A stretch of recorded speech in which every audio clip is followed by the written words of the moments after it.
Hello everyone, welcome back to my YouTube channel Young with Panda.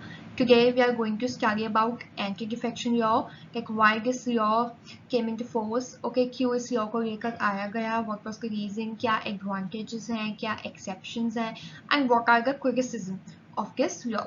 So आज हम इस lecture में ये सब cover करने वाले हैं. Let's start. First, we will study about the anti-defection law.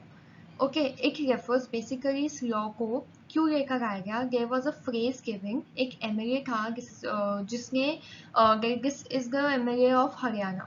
Okay, उसने एक ही दिन में 2 बार पार्टी, जिस पार्टी से वो बेसिकली बिलोंग करता था, उसको चेंज किया और रातों रात ही 3 बार पार्टीज को बदला. ठीक है, तभी उस टाइम पे फ्रेज लेके आया गया कि आया राम गया राम. ठीक है, आया राम गया राम कल्चर.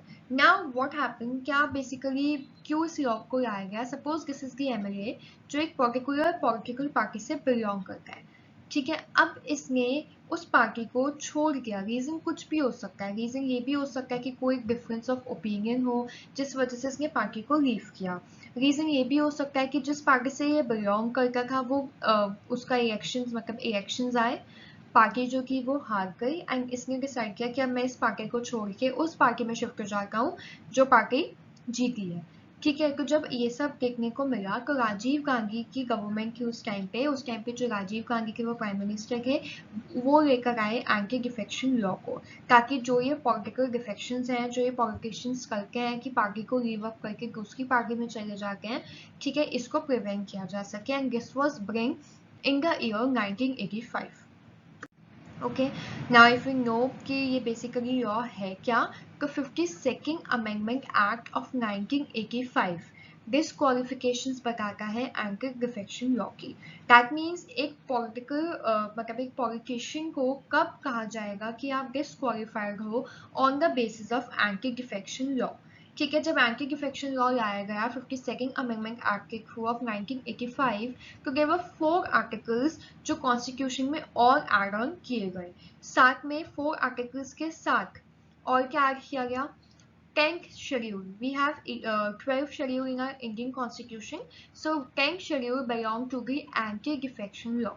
Anti-defection law को भी add on किया गया कब, with the 52nd Amendment Act of 1985. So 4 articles were also added in the constitution, and with that 10th schedule was also added in our constitution. Okay, now later 91st Amendment Act of 2003, उसके बाद एक और amendment होता है 91st amendment act जो कि 2003 में हुआ. ये एक चेंज लेकर आता है in the provision of 10th schedule. Now what was the change, it omitted an exception provision that is disqualification on ground of defection not to apply in case of split. अगर कोई political party अलग split हो रही है तो उसमें ये disqualification add नहीं होगा. सपोज कोई पॉलिटिकल पार्टी अपने आप को सेपरेट मतलब स्प्लिट करना चाहती है विद इन 2, तो उसमें इस डिफेक्शन इस डिस्क्वालिफिकेशन को उसमें वो जो पॉलिटिकल पार्टीज में जो पॉलिटिशियंस हैं उन पे एंटी डिफेक्शन लॉ अप्लाई नहीं होगा. So this was so in provisions of the act disqualification किस बेसिस पे होता है कि सपोज कोई मेंबर है, ठीक है, उसको टिकट वो इलेक्ट होता है किसी पॉलिटिकल पार्टी के बेसिस पे. अब वो इलेक्ट होने के बाद क्या करता है, उस पॉलिटिकल पार्टी को छोड़ देता है, तो वो एंटी डिफेक्शन लॉ में आता है. या फिर अगर उसके मेंबर्स ने पॉलिटिकल पार्टी के मेंबर्स ने बोला है कि आपको वोट करना है फॉर, मतलब आपको हमारे साथ वोट करना है, पर वो पॉलिटिकल पार्टी के अगेंस्ट में जाके वोट करता है, तो अगेन वो भी एंटी डिफेक्शन लॉ में आता है. ठीक है, सेकेंड इज व्हेन लेजिस्लेटर जो सीट जीता है वो एक इंडिपेंडेंट कैंडिडेट है, बाद में वो ज्वाइन करता है उस पॉलिटिकल पार्टी को. ठीक है, मतलब जीतने के बाद वो किसी और पॉलिटिकल पार्टी को ज्वाइन कर लेता है इलेक्शंस, तो वो अगेन एंटी डिफेक्शन लॉ में आता है. So in these 2 cases, these 2 are disqualification जिसके बेसिस पे एंटी डिफेक्शन लॉ जो है उस मेंबर पे लगेगा. Okay, and in their case the law gives them 6 months to join political party after being nominated. जो लॉ है वो 6 month देता है ज्वाइन करने के लिए कोई भी पॉलिटिकल पार्टी को आफ्टर बीइंग नॉमिनेटेड. अगर वो इस यू कैन से इस टाइम पीरियड के बाद ज्वाइन करते हैं पॉलिटिकल पार्टी को, तो वो एंटी डिफेक्शन लॉ में आएगा, कंसिडर नहीं किया जाएगा उस मेंबर को एज एन इलेक्टेड और nominated member. Okay, also there is one more point कि एंटी डिफेक्शन लॉ में it's the speaker of Lok Sabha और द चेयरमैन ऑफ राज्यसभा जो एंटी डिफेक्शन लॉ को देखते हैं। ठीक है, इस केस में एंटी डिफेक्शन लॉ को कौन लुक आफ्टर करता है? Speaker and the chairman of Rajya Sabha. Okay, so what are the exceptions now? जो एंटी डिफेक्शन लॉ है वो दो केसेस पे अप्लाई नहीं होगा। अगर सपोज दो पार्टीज का मर्जर हो रहा है विद ईच अदर, ठीक है, उस केस में जो पॉलिटिशियंस हैं जो अगर वो चाहते हैं दूसरी पार्टी में जाना तो वो उनकी चॉइस है कि वो कौन सी पार्टी को चूज करना चाहते हैं, एंड मोर देन दैट उनकी चॉइस है कि वो उस पार्टी में रहना चाहते हैं या वो पर्टिकुलर पार्टी को छोड़ना चाहते हैं। सो उस केस में भी एंटी डिफेक्शन लॉ नहीं लगेगा।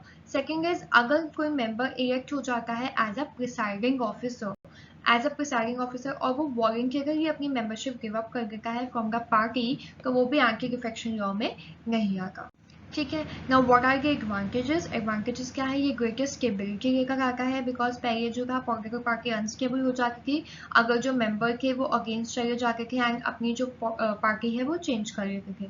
ठीक है, सेकंड इज ये डेमोक्रेटिक रीअलाइनमेंट देता है, डेमोक्रेसी को प्रिवेल करता है। Second, third is reduces the corruption को भी रिड्यूस करता है, बिकॉज एक पॉलिटिकल लेवल पे इलेक्शन के टाइम पे कितने सारे we have seen non developmental expenditure होते हैं क्योंकि इरेगुलर इलेक्शंस जो होते हैं उस वजह से। सो ड्यू टू विच जो रिड्यूसेस करता है, मतलब करप्शन को भी खत्म करता है।